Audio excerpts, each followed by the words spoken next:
Olá, meus amigos! No vídeo de hoje eu vou responder a uma pergunta que muitas pessoas mandaram aqui pelas redes sociais, para o nosso e-mail, sobre esse período de férias coletivas. Então, com a chegada do Natal, muitas indústrias param a produção e a ETE acaba não recebendo efluente. E a pergunta que muita gente me fez é: eu vou entrar de férias coletivas e a estação vai ficar sem alimentação por 15 dias, 20 dias, até um mês. Tem problema? Então, se esse vídeo, se esse conteúdo vai ser importante, vai te ajudar, eu já te peço que você dê um joinha aqui pra gente e compartilhe com outros operadores, porque nesse vídeo eu vou dar dicas importantes de como você trabalhar nesse período aí de férias, como não deixar as bactérias sofrerem com a falta de alimento.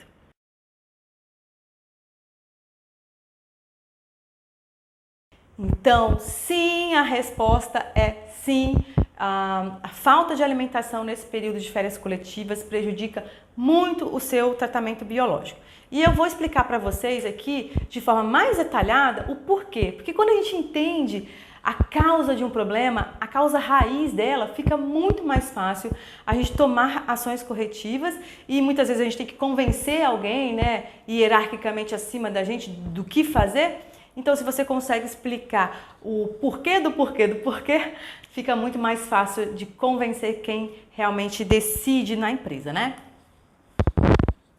O primeiro problema que eu gostaria de destacar tem a ver com a idade do lodo.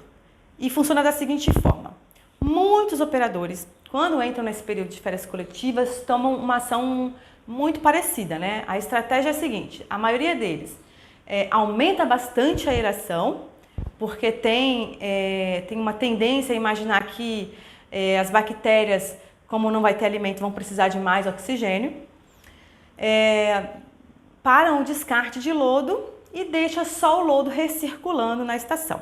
E qual que é o problema disso? Então, vamos relembrar aqui como que são as fases de crescimento de uma bactéria, né? Em relação à idade do lodo. Então, quando uma estação está dando uma partida, a gente percebe o seguinte, que as bactérias têm uma fase lag, né? Ou seja, elas estão numa fase de aclimatação, elas estão lá pensando, opa, que tipo de enzima eu tenho que produzir para fazer a hidrólise aqui para consumir essa carga orgânica. Então, nessa fase inicial de uma estação, não ocorre um crescimento bacteriano. Você faz análise de sólidos, dá sempre baixinha, porque as bactérias ainda estão se adaptando, né? Depois, você tem uma fase que a gente chama de crescimento exponencial. E é isso mesmo. As bactérias nessa fase aqui já se acostumaram com o esgoto, né? E provavelmente elas já estão sob condições adequadas de oxigênio, temperatura, nutrientes, carga orgânica. E aí ela começa a se reproduzir exponencialmente.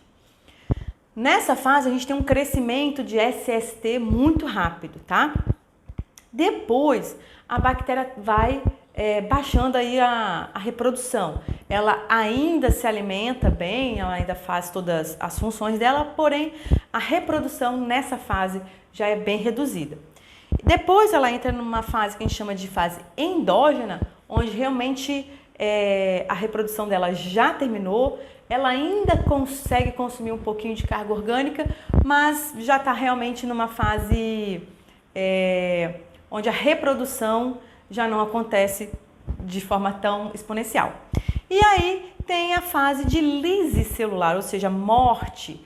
Então, o que acontece quando o operador toma essa iniciativa de parar o descarte de lodo, só ficar recirculando e aumentar o oxigênio, é que você vai ter as suas bactérias, a maior parte aqui, ó, mortas. Então, você vai ficar recirculando um monte de bactérias mortas, tá? O segundo problema tem a ver justamente com a fome que elas vão passar, né?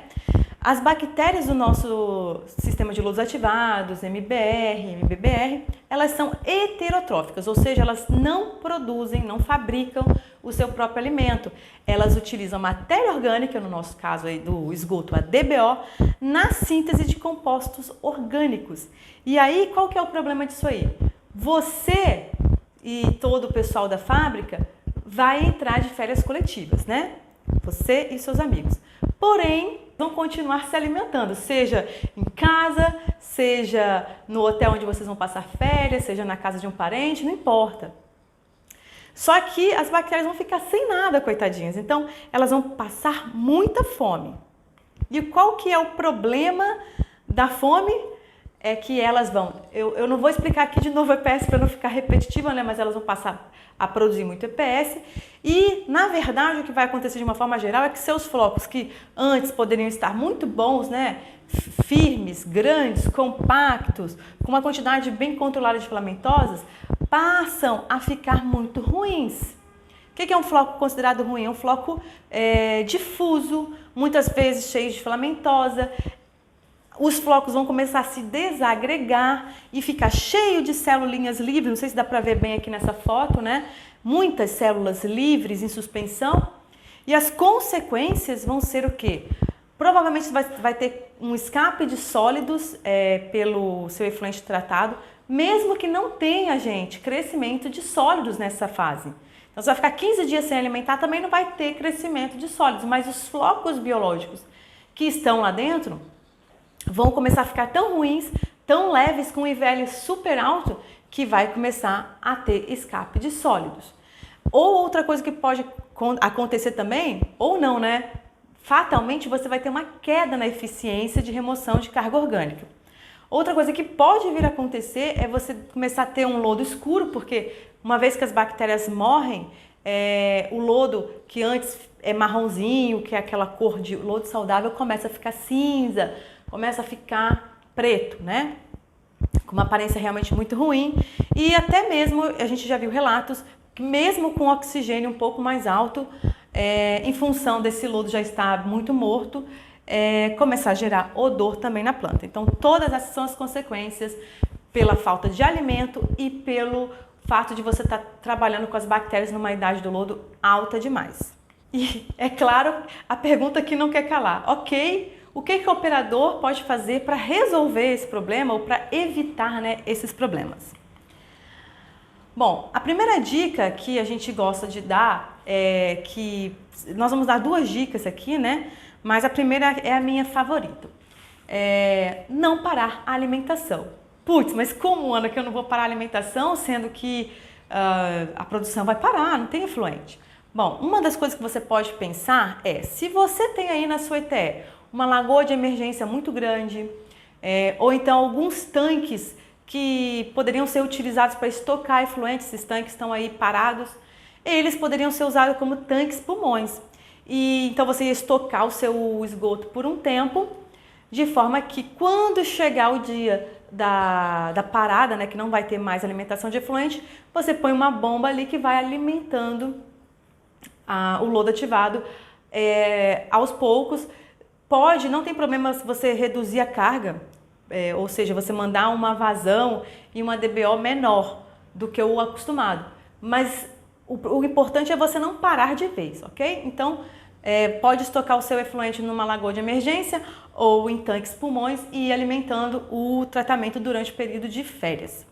A outra opção é você adicionar uma fonte alternativa de carga orgânica. Nem todo mundo tem espaço suficiente para estocar esse efluente por um tempo, né?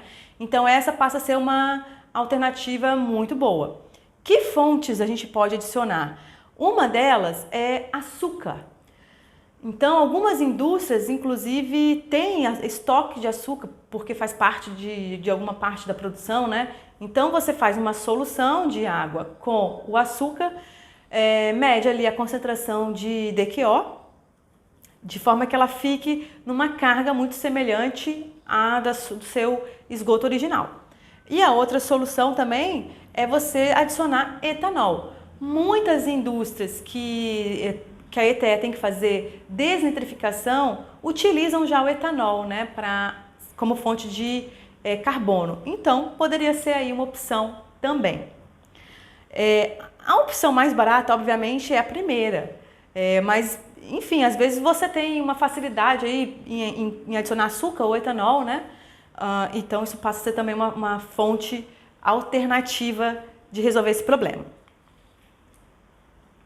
A dica número 2 é você inocular o lodo. Então vamos supor que você vai ficar aí 20 dias com a estação parada. O que você pode fazer é o seguinte, fazer uma organização para pelo menos uns 5 dias antes da sua planta voltar a funcionar, pegar o lodo de recirculação de uma outra estação que não parou, né? Então, você pode, por exemplo, procurar uma concessionária pública que trata esgoto sanitário e pegar o lodo de recirculação deles e inocular na sua planta. Ou uma outra solução é você pegar o lodo de uma indústria semelhante à sua, que não parou, né, que não entrou em férias coletivas. Mesma coisa, vai lá, pega o lodo de recirculação e inocula na sua ETE. Então, o que vai acontecer aqui? Quando você fizer isso, vai ter um outro problema adicional, que você vai estar com as suas bactérias na fase lag. Por isso que eu falo, não pode ser assim, olha, a planta vai voltar hoje e eu vou inocular o lodo hoje, certo? O ideal é que você procure aí uns dias antes já fazer essa inoculação, ok? Então eu vou explicar melhor como que funciona essa parte da produção das enzimas de forma que isso fique bem claro na sua mente, tá? Então a gente tem lá uma representação aqui da nossa bactéria heterotrófica, que está de olho na carga orgânica que tem lá no afluente. O processo de hidrólise enzimática funciona da seguinte forma. Dentro da bactéria, ela produz endoenzimas, que é mais para conseguir consumir aquela carga orgânica que está dissolvida no meio. Então, tudo bem. Mas o mais pesado, né, gente, são aquelas cadeias carbônicas maiores, né? Então, nesse caso, ela também produz exoenzimas, que vão atuar diretamente sobre a cadeia carbônica, né? Sobre a matéria orgânica. E aí ela faz o quê? Ela quebra essa cadeia carbônica em partes menores, de forma que ela consegue ser absorvida pela bactéria muito mais facilmente. Porém, todo esse processo aqui, gente, demora para acontecer. Não é você pegar o lodo hoje e amanhã vai estar tudo maravilhoso. Até a bactéria se acostumar e entrar naquela fase exponencial de crescimento, demora alguns dias, às vezes semanas, ok? Então, quanto antes você conseguir fazer este processo, melhor. Então, por exemplo, sua produção vai parar por 20 dias. O ideal é que você faça essa inoculação, sei lá, uns 7 dias antes, pelo menos 5 dias antes, ok? De voltar à produção.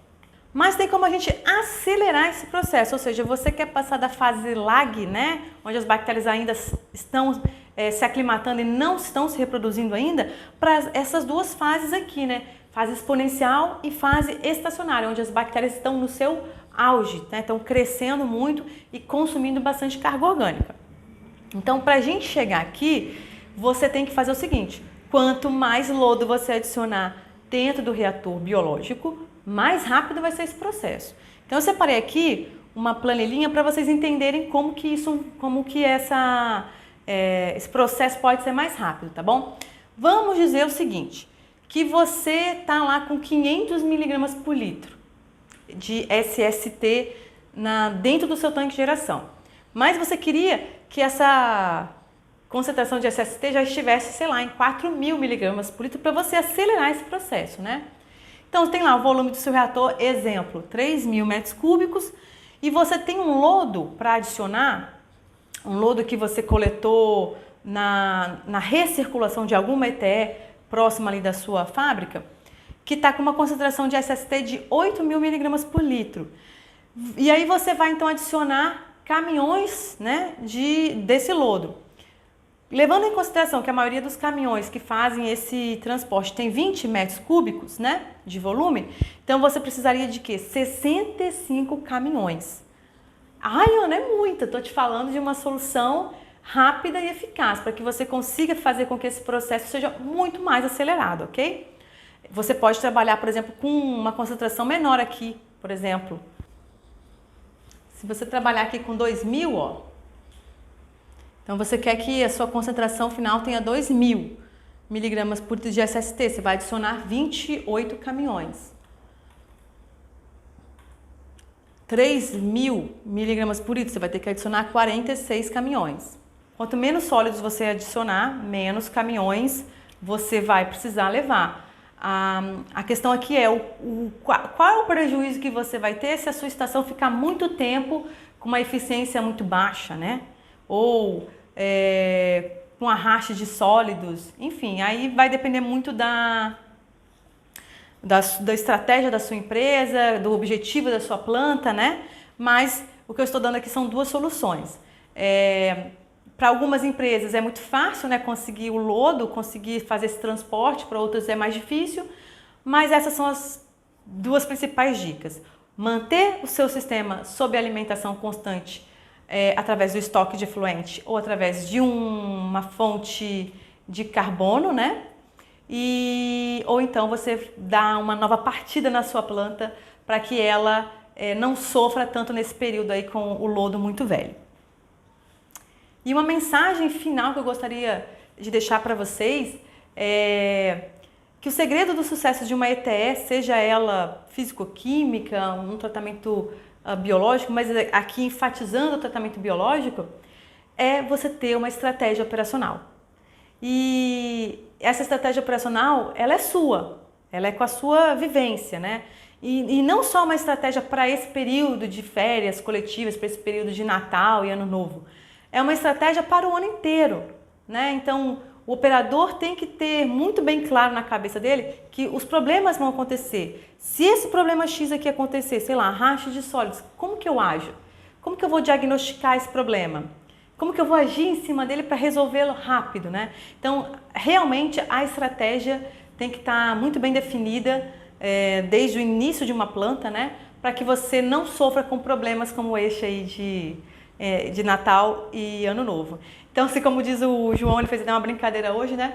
Você vai sair de férias, mas as suas bactérias não. Então, realmente, precisa ter uma estratégia muito bem bolada para que elas não sofram e você não sofra também quando voltar de férias e ter ali, né, sua estação com uma eficiência baixa, com arraste de sólidos, enfim, com aqueles problemas todos que vocês conhecem. E para finalizar, eu gostaria muito que você deixasse aí nos comentários, né, qual é a estratégia operacional que você vai utilizar nesse fim de ano. Se a sua empresa vai entrar de férias coletivas, o que você está pensando em fazer? Ou se você usa uma estratégia diferente dessa que eu acabei de colocar aqui, né, dessas duas opções que nós colocamos aqui, qual a estratégia que você já utilizou e que deu certo? Compartilha aqui com a gente, ok? Aproveito para desejar para você um Feliz Natal e que quando você voltar das férias, sua estação esteja maravilhosamente bem funcionando. E eu te vejo no próximo vídeo. Tchau, tchau!